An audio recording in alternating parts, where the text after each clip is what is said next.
அனைவருக்கும் வணக்கம். இன்றைய பதிவில் யாகாவரனும் நா காக்க காவாக்கள் சோகாப்பர் சொல்லிழுக்கு பட்டு என்ற குரல் எப்படி நடன இயக்குனர் திரு ராகவா லாரன்ஸ் அவர்களின் பேட்டிக்கு ஒப்பிடாகிறது என்பதை இப்போது பார்க்கலாம். பத்திரிகையாளர்கள் அவரை தற்கூரி என்று விஜய் ஆட்சியை சொல்கிறார்களே, அதுக்கு நீங்கள் என்ன நினைக்கிறீங்கன்னு கேட்டால், அது தற்கூரி அல்ல, அம்புக்குறி. அது ஸ்ட்ராங்கான அம்புக்குறி. அது மலையை கூட குடஞ்சிட்டாங்க மலையேன்னு சொல்கிறார். ரெண்டாவது, நீங்கள் அரசியலுக்கு வரப்போகிறேன்னு சொல்கிறீங்களே, அது எதுக்காக மக்கள்கிட்ட கேட்குறீங்கன்னு கேட்கும் பொழுது, மக்கள்கிட்ட கேட்டால் என்ன தப்பு? தாயை போல் நினைக்கிற மக்களை, அதனால் நான் என் வீட்டில் அம்மாவையும் கேட்குறேன், என் தம்பியாக கேட்குறேன், என் உடன்பிறப்புகள் அந்த என்னோடய ஆட்களையும் நான் கேட்குறேன், அதை போல் மக்களையும் கேட்குறேன். இது என்னோடய ஸ்டைல் சொல்கிறார். விஜய் ஐயாவோட ஆட்சி காலம் இந்த ஒரு மாத காலத்தில் உங்களுடைய செயல்பாடுகள் எப்படி இருக்கிறது என்று கேட்கிறார்கள். அதற்கு அவர் என்ன சொல்கிறாருன்னா, சூப்பராக இருக்குது, நல்லா இருக்குது.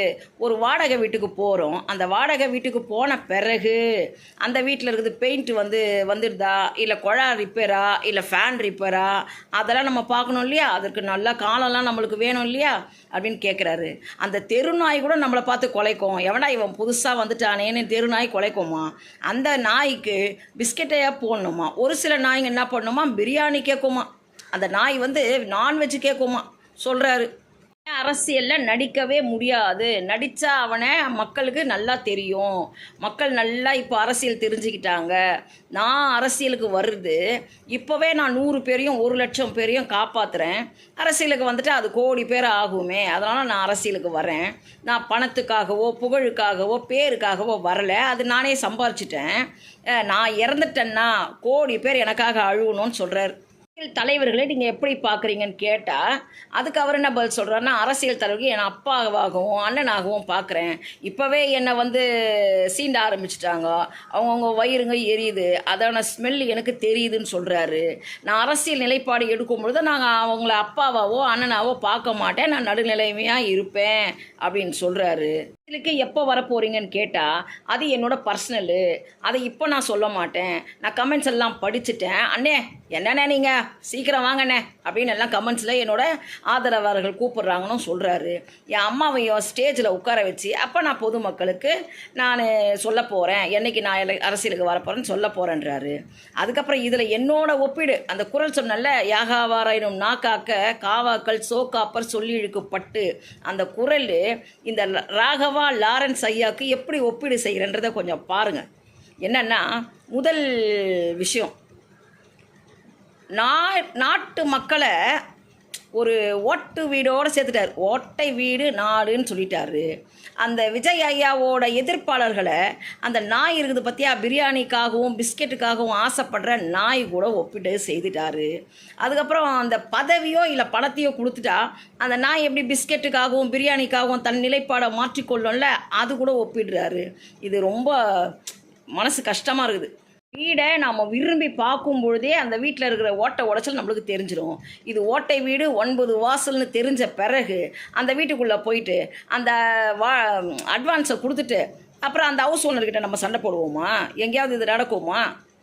நாளாக தொண்டு செய்தது, சேவை செய்ததெல்லாம் ஆட்சிக்கு வரத்துக்கும் அரியணையில் உட்காரத்துக்கும் தானா அப்படின்ற ஒரு எண்ணம் வருது. நீங்கள் ரஜினி ஐயா வருவார், அவர் தோளில் ஏறிக்கலான்னு நினச்ச மாதிரி இருக்குது. இப்போ அது நடக்காததுனால விஜய் ஐயா தோளில் ஏறி உட்காரத்துக்கு தயாராகிட்டீங்கன்னு தெரியுது. அப்போ உங்களோட தொண்டும் சேவையும் அரசியலை நோக்கியதுன்ற மாதிரி ஒரு பார்வையை கொண்டு வந்துட்டீங்க.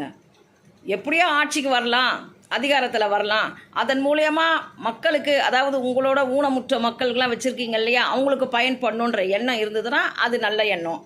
ஆனால் அதுக்கு அரசியல் தான் வரணும்னு அவசியம் இல்லையே. இந்த கை கொடுக்குறத அந்த கைக்கு தெரியக்கூடாதுன்றதான நம்மளோட தமிழர்களோட பண்பாடு. திரு ராகவா லாரன்ஸ் ஐயாவுக்கு என்னுடைய அன்பான மற்றும் பண்பான வேண்டுகோள் என்னவென்றால், நீங்கள் சொல்கிறீங்கல்ல, நான் சீமான் அண்ணன் கூட ஒரு கருத்து வேறுபாடு வந்துடுச்சு அந்த ஜல்லிக்கட்டு போராட்டத்தில் அப்படின்னு சொல்கிறீங்க. இப்போ அண்ணன்கிட்ட நான் பேசி சமாதானம் ஆகிட்டேன், அவர் அன்பு அபரிமிதமானது அன்பு அவர் செலுத்துகிறாருன்னு சொல்கிறீங்க. அண்ணனுக்கு இதே தான் வேலை.